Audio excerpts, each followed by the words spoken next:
Yeah, so let me know what questions you have. Thanks for preparing some in advance. First, I want to make sure that I use your time efficiently. Oh Um, no, so totally my good. my main question was really just about like the whole move and starting a postdoc in a different place, and mainly about like the whole rent and housing and the social aspect of it. So I think I'll start with my first one here. I'll just follow what I had written here. So the first one, I guess, maybe just about your own experience. Like, what was your own sort of like impression of preparing your move to Stanford, and like the surrounding area? Like, how did you find that first initial impression that you had when you moved? Yeah, so that's a really great question. And I think a little bit different. I know you're about to move, like make a huge move to a new place. Whereas for me, it was a huge move from Boston back to California, but back to California. Like I Right. already had spent, I grew up in California, spent a ton of time there. I had interned with my mentor at Stanford before starting the postdoc. So it was like going back to a familiar place. But the move was definitely still overwhelming. I had to, um, even though it was like I thought I was going back to the warm, sunny, beautiful California that I called home, like it was still sad to leave behind like all my friends. Like I didn't realize like the community that I had made at Boston in the couple of years that I was there, and a lot of my cohort mates were staying in Boston or not going to California. So I really was sort of leaving behind my PhD community to leave and start a new chapter of my life. My husband and I had also just gotten married. Like there's just like a lot of stuff happening and like big things. So it's definitely overwhelming, but in, but definitely in a more positive way than anything. I think I always like to tell this to myself is like sometimes it's like really easy to like fall into your routine. Like in Boston, I like knew Yeah. where everything like I had my little lifestyle, my routine that Yeah. I love doing every single day. And it's hard to sort of like break that, give that up, and have to reestablish that somewhere else. And as Yeah. much as like I am a creature of habit and I like my lists, I talk about this on my YouTube channel. I'm like, this is my schedule and I follow Yeah. it every day. It's sometimes good to experience a little bit of change. It's good for Yeah. you, and like I need to learn to be more adaptable. So again, that sort of move helped, give me a Yeah. little bit of a challenge to be like, life can't just always be the same every day, even though it works Absolutely. well. So it's nice to kind of go through that change. Yeah. How long did you find like it took you to prepare for that shift or for that change? Like for example, for me, I spent like my entire degrees, like the past 10 years of my life, in the same institution in the same city. So it is. I did create like my own community, as you were saying. So I do feel like it's going to be a big like emptiness that I will have once I move. But I feel like everything sort of heals with time as well. So like, how long did it take you to sort of get ready and then settle, in your Yeah, new routine? I can't even remember like I feel like the last couple of months of my PhD program were just a whirlwind because I defended my dissertation. I then traveled and then, got married, like had graduation. Then did my parents and I then went to Switzerland. Like, I feel like I was too distracted by like all of these like huge life kind of milestones and travel plans that I didn't really get a chance to think too Mm-hmm. much about, oh, like I'm leaving all of this behind. So it wasn't until I sort of got to California that I was like, oh my gosh, like I'm starting a new life here. And I don't know, 1 year in, I'm still like making new friends and like figuring things out. I think it's like I like to sort of have this timeline in my head of like I want things to happen by a certain amount of time, but I've had to learn to Mm-hmm. sort of like let that go a little bit and be like, Yeah. hey, I just take things as they come, one day, 1 week, 1 month at a time. And I know that's not the answer you were looking for, but No, it's perfect. I think unfortunately my lesson that I've learned is things take longer than you expect, and but the thing is that that's totally okay. Yeah. And that's what I've been learning myself, ever since graduating from my PhD program. I feel like in your PhD, things are just like so fast paced. Like you're taking classes, you're doing your dissertation, you're defending, you're doing this, you're doing this. you're TAing, it's like a lot's going on. And Mhm. then during your postdoc, things kind of, they don't slow down, but like there's not that constant, like, okay, you have all these milestones, you have all these courses, you have all these things you have to do. As a postdoc, you get to decide what that is for Mhm. yourself. And I think it takes a little bit more time to like just see how things play out. And like I said, in terms of settling in, like, I felt like, oh, at first I was like making all these friends and then I wasn't meeting all these people. And then like in March, I like met this other postdoc and she and I are now like best friends. Like, I don't know. It really depends. And there will be ups and downs and things will take time, but I think that's all part of the journey and part of the fun. Yeah, absolutely. I'm gonna veer a little bit away from my housing rent questions because you brought up something quite interesting about like you made new friends, and you're creating a new social sort of network.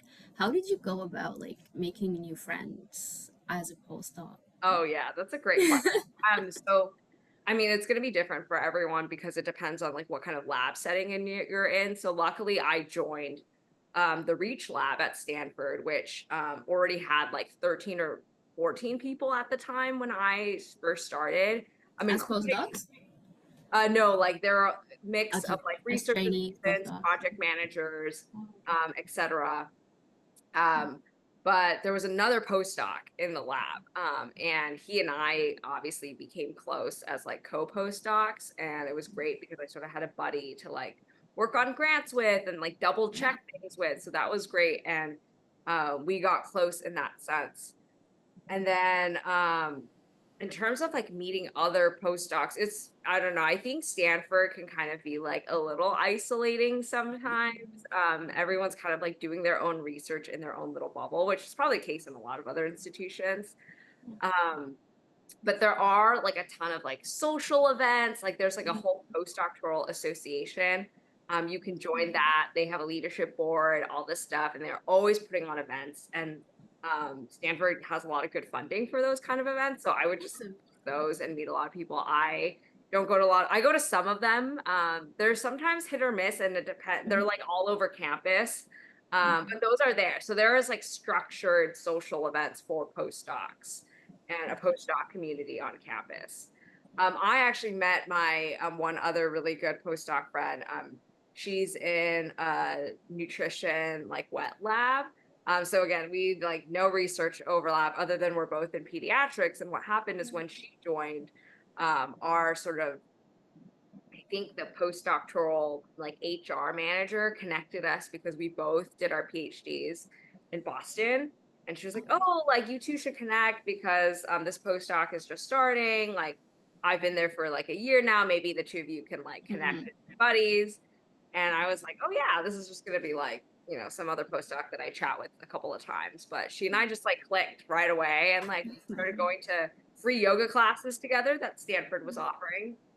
And then we started hanging out more and more and like found out we had a lot in common and just like I said, became good friends. So that was like a beautiful, That's nice unexpected friendship journey. that came out of nowhere. So it's like you just never know who you're gonna meet in the most different avenues. And there are lots of ways to like Yeah.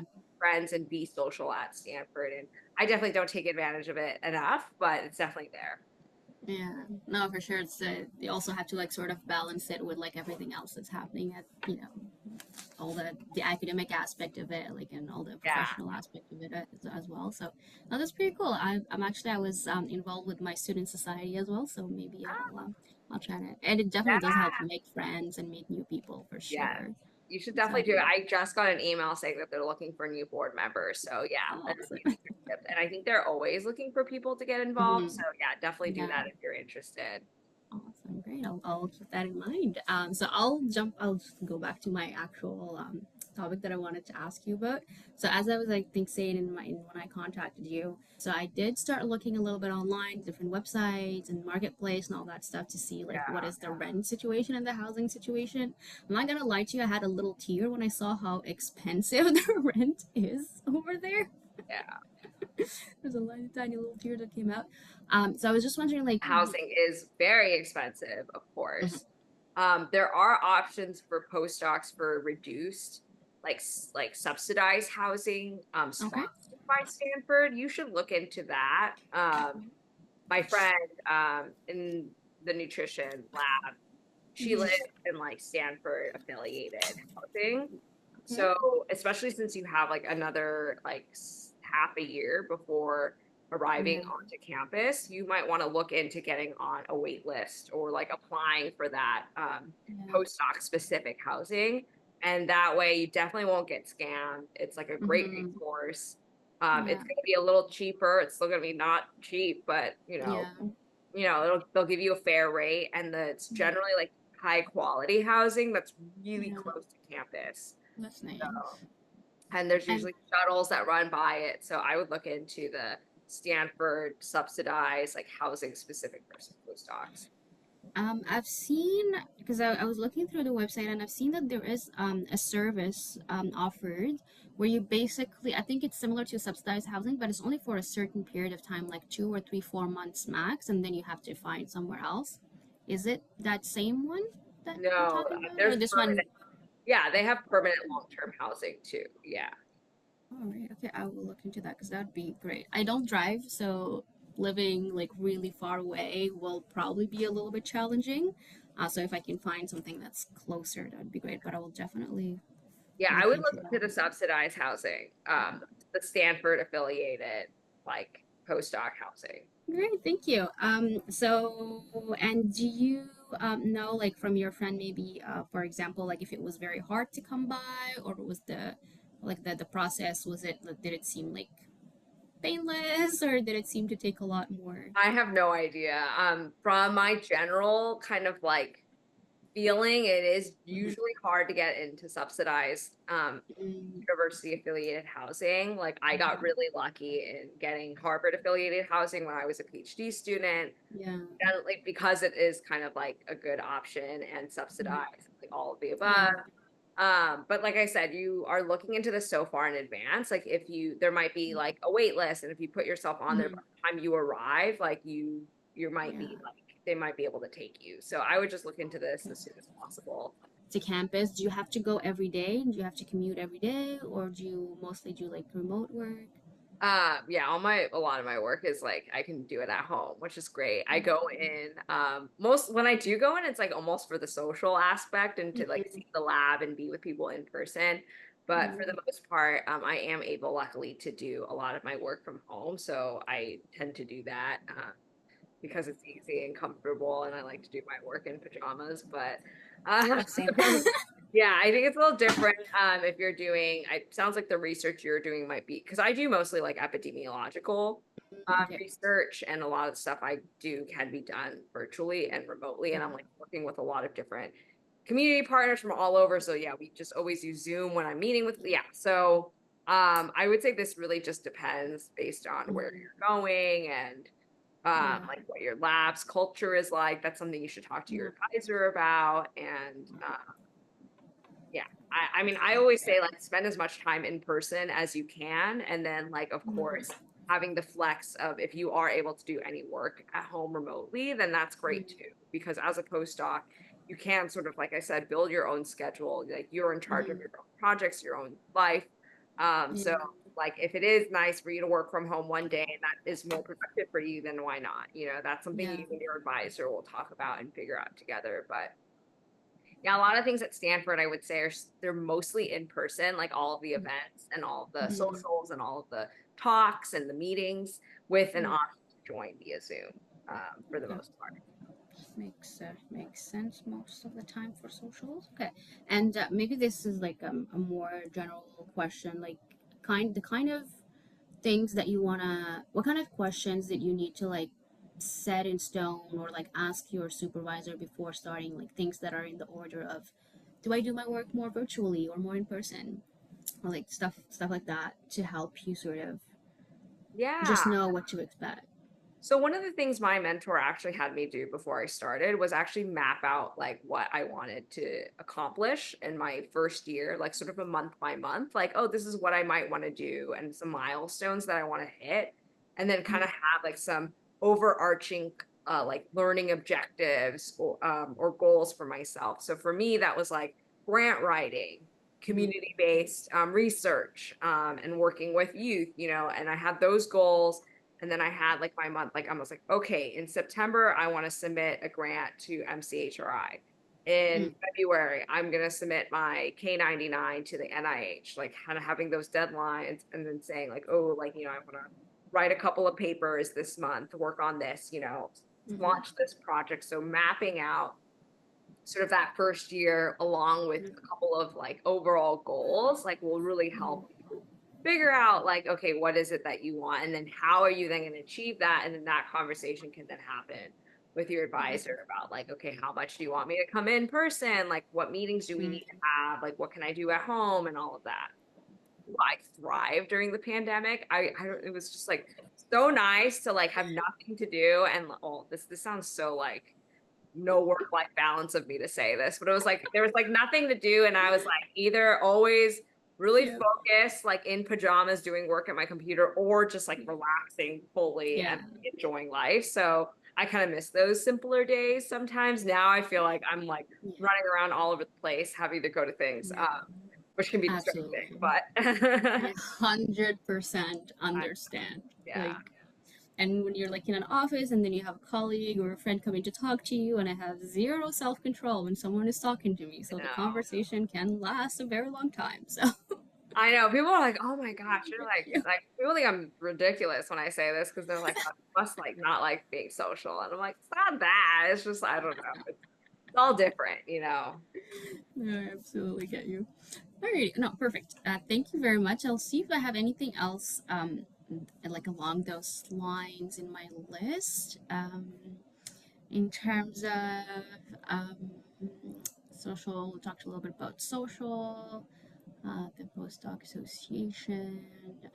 In terms of work-life balance, I think that's like how did you find it different from your during your PhD, for example, now as a postdoc? Um, Honestly, it's been quite similar, I would say. I feel like I established really strict boundaries for myself during my PhD, being like, I still care about my health, my wellness, yeah. my fitness, my time with friends, family, my husband. And I just Mhm. carried that over into my postdoc. And if anything, I just feel like there's even more freedom now because I really do truly get to build my schedule. I was Mhm. taking so many classes as a PhD student, and I'm not doing that now anymore. So there's just like Yeah. less structure in my day, which for some people that can be really challenging. But for me, it's like I again kind of feed off of the ability to like just do things the way I want. So Yeah. um, yeah, I definitely prioritize my health, wellness, and social life, and then sort of then Mhm. plan everything around that. It does mean sometimes I'm doing a couple extra hours of work on the weekend, but I don't mind doing that if it means Yeah. that I have a little bit more leeway during my work week to like Yeah. go do to not feel like that's Yeah. just what works for me personally right now. Are there any like type of expectations that you are there 9 to 5 or Again, it's going to be different every lab, every mentor, every advisor. I thankfully have a mentor who lets me work when the hours that she knows I work best in. Thankfully, they're not too different from the normal work hours, but sometimes I like to work out in the middle of the day, not at Mhm. the end of the day because I feel like it like rejuvenates me and then I like Yeah. better in the afternoon. So Mhm. I will like take a break in the middle of my day and work out for maybe an hour. Yeah. But then I will work maybe past 5 o'clock because I took Mhm. that break earlier in the day. Mhm. But the thing is like then I'm like much more productive in the afternoon if I get my workout in earlier. So that's just like one example of like kind of like the flexibility that I'm able to have and that I'm thankful that my mentor allows me to have. Uh, Mhm. so that's yeah, I think it really can be flexible. And I think academia in general sort of Mhm. operates in this way of like, you build your Mhm. schedule. Of course, you have to go to the meetings that you have to go to. Yeah. But other than that, like you should do like, I'm sometimes Mhm. doing work late at night too. It just Yeah. really depends. Okay, awesome. And I see it's 3:27, so I will ask you one last question and let you go about your day. The last question is more about all of the like the paperwork and the like managing everything related to like as a postdoc overall in Stanford. Like, what are your tips? Like anything that looking back at right now, you're like, oh, maybe I should have done that like earlier or differently when you were going about the process of the application and all of that paperwork that comes with it? I don't honestly, I can't, I think they do a really good job of supporting Okay. you and telling you when everything's due, and like I feel Okay. like I spent one night like going through all the mandatory like online trainings. I don't know, there's not much. Okay, good. There's a I lot of like that. scaffolding, and they're like, I think 1 month in you attend this like postdoc welcome orientation or workshop with a bunch of other postdocs, and they give you a ton of information there. So there's not really much that you have to do before arriving. Like there's Yeah. so much structure, and there's so much structure that Stanford provides for postdocs that you really don't Mhm. like need. There's nothing Awesome. that I look back and be like, oh, I forgot to do this. I can't. I would just say enjoy the time that you have off between now and starting. You deserve it. You've been working so hard during your PhD program, and it's not a sprint; it's a Yeah. marathon. So, like, take your time, enjoy, and don't feel like you have to do so much to prepare. Like, they will give you the space and time to Yeah. do that once you arrive. Awesome. Great. Thank you. I love the reply because usually when I ask this kind of question, like it brings up all of these horror stories that people have. So I love your response. Thank you.